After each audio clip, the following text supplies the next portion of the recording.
নমস্কার। পশ্চিমবাংলার অত্যন্ত প্রাচীন এক গোষ্ঠ উৎসব জয়নগর মজিলপুরের গোষ্ঠ উৎসব আজ পয়লা বৈশাখ শুভ নববর্ষের এই দিনটিতে আমরা তথ্যচিত্রের মাধ্যমে পরিবেশন করতে চলেছি এই গোষ্ঠ উৎসব।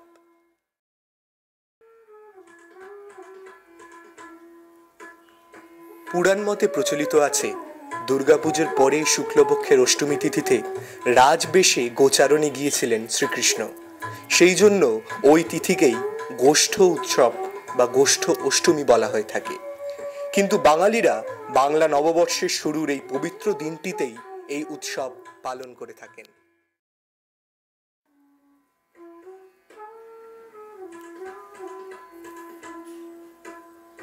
বিকেল থেকেই জয়নগরের বিভিন্ন বিখ্যাত মন্দির প্রাঙ্গণ থেকে রাধাকৃষ্ণ এবং গোপালকে সুসজ্জিত করে রাধাবল্লভ তলায় গোষ্ঠ মঞ্চে নিয়ে আসা হয়।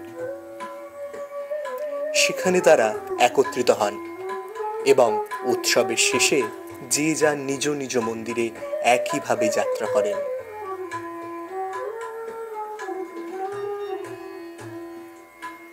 এই নিয়ে আসার পর্বটিও অত্যন্ত আকর্ষণীয়।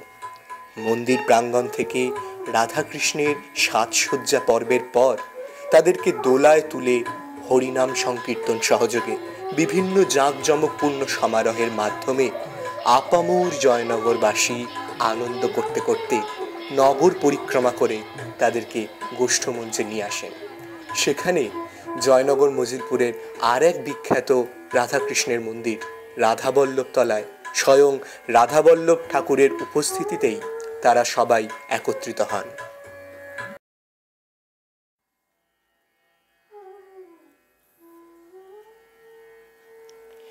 এই গোষ্ঠ উৎসবকে কেন্দ্র করে রাধাবল্লভ তলার মন্দির প্রাঙ্গণে বিরাট মেলা বসে। মনোহারী দোকান থেকে শুরু করে বিভিন্ন খাবার দোকান, হস্তশিল্পের দোকান, এক কথায় নিত্য প্রয়োজনীয় সমস্ত জিনিসের দোকানই দেখতে পাওয়া যায় এই মেলায়।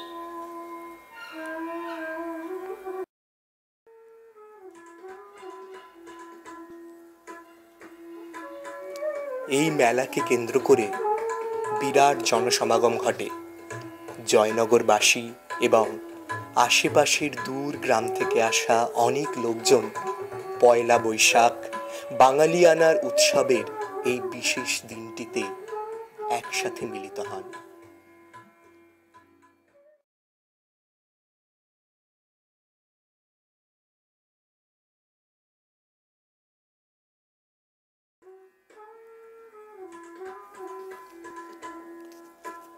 এই মুহূর্তে আমরা জয়নগর মজিলপুরের অন্যতম বিখ্যাত রাধাকৃষ্ণের মন্দির উত্তর দুর্গাপুরের শ্যামসুন্দর তলায় এসে উপস্থিত হয়েছি। কিছুক্ষণের মধ্যেই শ্যামসুন্দরজিও এখান থেকে সাজসজ্জায় বেরিয়ে রাধাবল্লভ তলার উদ্দেশ্যে গোষ্ঠ উৎসব উপলক্ষে রওনা দেবেন। এই মুহূর্তে এখানে সাজসজ্জার পর্ব চলছে। মন্দিরের প্রধান পুরোহিত এবং উপপুরোহিতরা শ্যামসুন্দরজিউকে সাজাতে ব্যস্ত রয়েছেন। শ্যামসুন্দরজিউ এখান থেকে দোলায় চেপে হরিনাম সংকীর্তনের মাধ্যমে মজিলপুর সম্বিতেশ্বর তলা হয়ে রাধাবল্লভ তলায় এসে উপস্থিত হবেন। কথিত আছে, শ্যামসুন্দরজিউ যখন রাধাবল্লভ তলায় এসে উপস্থিত হন তখন রাধাবল্লভজিউ নাকি শ্যামসুন্দরের দিকে তাকান না, তিনি নাকি ঘুরে বসেন।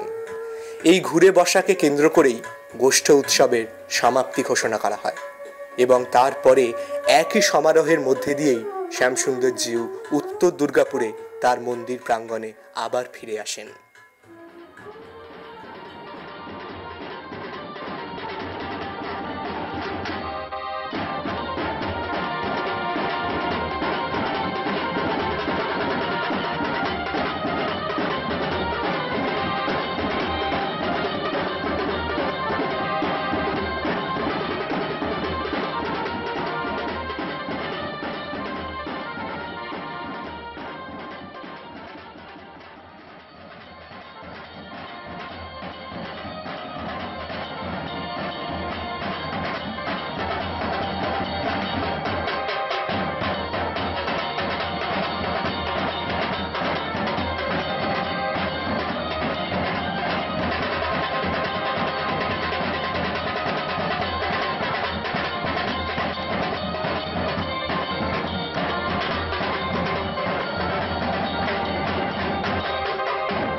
হচ্ছে, পরিষ্কার পরিষ্কার।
এই যে রোল মোগলাই চলে আসুন।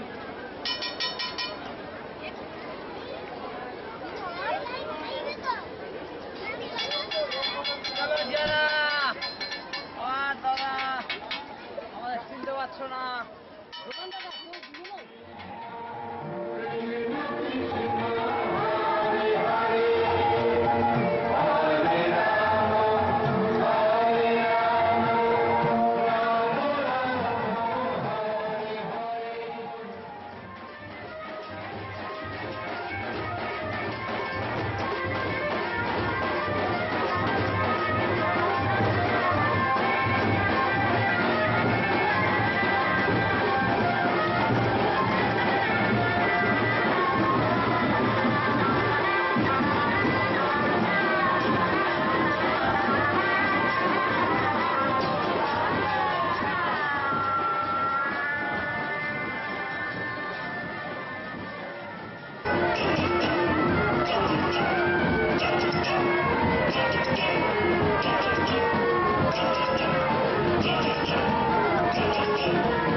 সাড়ে 300 বছর রথযাত্রা তখন থেকে শুরু হয়েছে। আচ্ছা, মেনলি এটা হয় কি annual conference of all local government body, বৈষ্ণব ঠাকুরদের গোপাল সব আসবে এটা।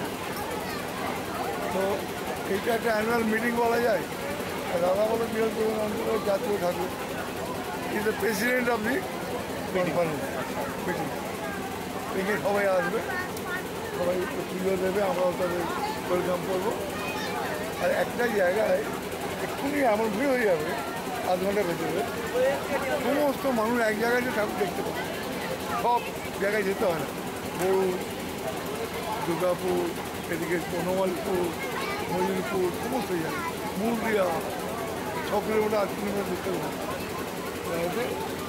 এই ঠাকুরগুলো এক জায়গায় দেখা যায়। বছরের প্রথম দিন দোষটো যাত্রা বলে, প্রত্যেকে এনজয় করে এবং বিশেষ করে এই মেলায় প্রত্যেকে একটা দিন আর কি পয়লা বৈশাখে দর্শনের লোকটা হয়। মোট কত ঠাকুর এখানে আসে? 14 জন, 14 রাধাকৃষ্ণ এবং গোপাল।